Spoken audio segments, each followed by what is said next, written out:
No howling in the house. Meet the house. The house live at Old Howl Hall. Old Howl Hall is on the edge of town on the top of a very high hill. One night, when the moon was full, Jack Howl took his son Axel Howl to the top of an even higher hill. "Now, son," said Jack Howl, "the time has come." Jack Howl opened his mouth wide and began to howl. "Ah-oo!" He howled. "Ah-oo! Ah-oo!" "Now you howl," Jack said. "All howls howl. It is what we do. My father taught me. Now I am teaching you." Axel Howl took a deep breath. He opened his mouth wide and blew as hard as he could, but no howl came out. "Try again," said Jack, but no matter how hard he tried, Axel Howl couldn't howl. He couldn't howl at all. On that very same night at Old Howl Hall, Wanda and Thistle stood by the stairs. "Now, Thistle," said Wanda, "listen to me. Birds and bats and bugs and bees, all that flies above the trees, rain and wind and sleet and snow, come to me. Now up I go." Suddenly Wanda flew up in the air. Around and around she flew. "Now you fly," said Wanda. "All howls fly. It is what we do. My mother taught me. Now I am teaching you." Thistle closed her eyes and said the spell, but it didn't work. She hopped and skipped and jumped. She tried and tried, but no matter what she did, she couldn't fly. She couldn't fly at all. Later that night, Axel and Jack came back from the hill, and there, on the steps of Old Howl Hall, sat Wanda and Thistle. "Thistle can't fly," Wanda said. "Axel can't howl," Jack said. Jack and Wanda shook their heads. Then they climbed upstairs and went to bed. Axel and Thistle kissed their parents good night. They tucked them in bed and turned out the light. Axel and Thistle ran down the stairs. Then they ran down the hall to the very last door. And there was Grodd, the howl's cook. He was stirring some soup and reading a book. "We need a magic pie," Axel told Grodd. "What kind of magic pie?" asked Grodd. "A magic pie to make me howl and Thistle fly," said Axel. "To make that kind of magic pie, we must go to the swamp," said Grodd. Axel and Thistle and Grodd went down to the swamp with a great big pail. "The first thing we need is the tail of a swamp snail," said Grodd. "Then we need 1 cup of mud, 6 pink bugs, and 7 slugs." "What else do we need for our magic pie?" Thistle asked. "The big toe of a purple toad," said Grodd.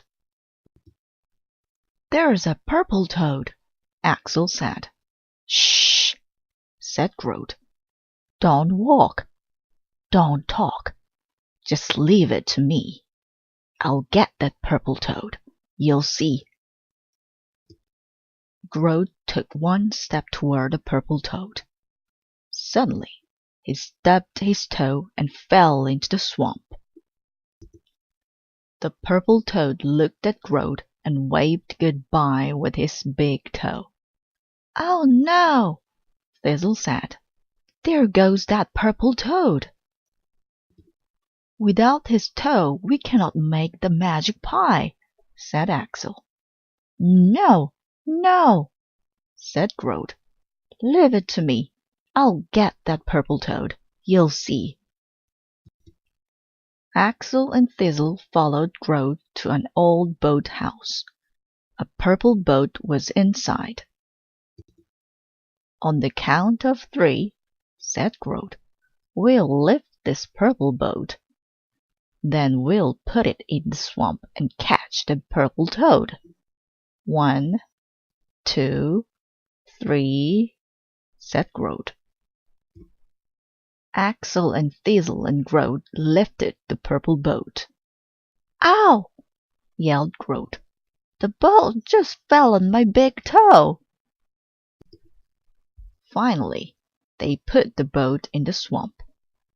"Go after that purple toad," said Groat. Axel and Thistle rowed and rowed. They tried to catch the purple toad. "Go left," yelled Groat. Go right." Suddenly there was a crash. The boat smashed into the rock. The purple toad hopped to shore. "We'll have to set a trap," said Groat. "A trap to catch that purple toad." Groat set the trap for the purple toad. The toad walked through the trap, but the trap did not snap. "What's wrong with that trap?" Thistle asked. Groat walked over to the trap.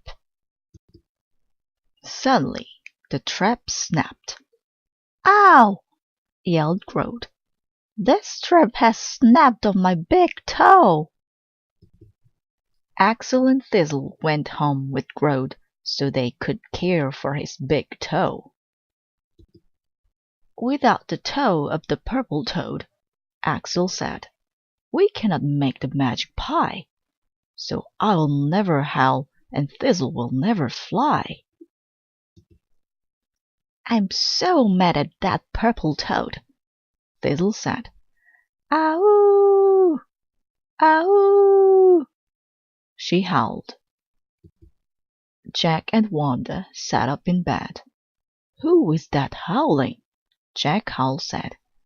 "It must be Axel," said Wanda. Wanda and Jack jumped out of bed and ran down the stairs. Jack patted Axel on the back.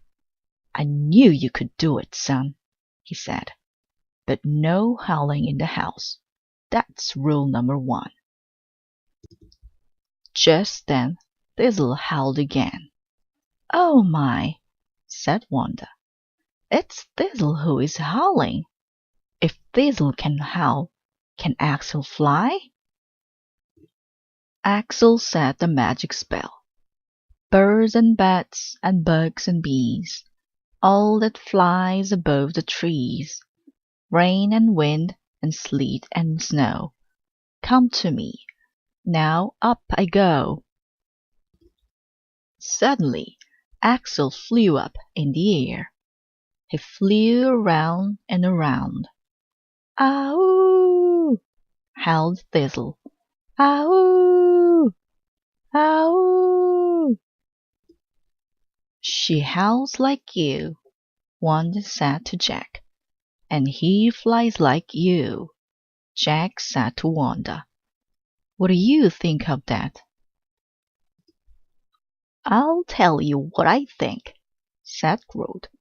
"I'm going to catch that purple toad."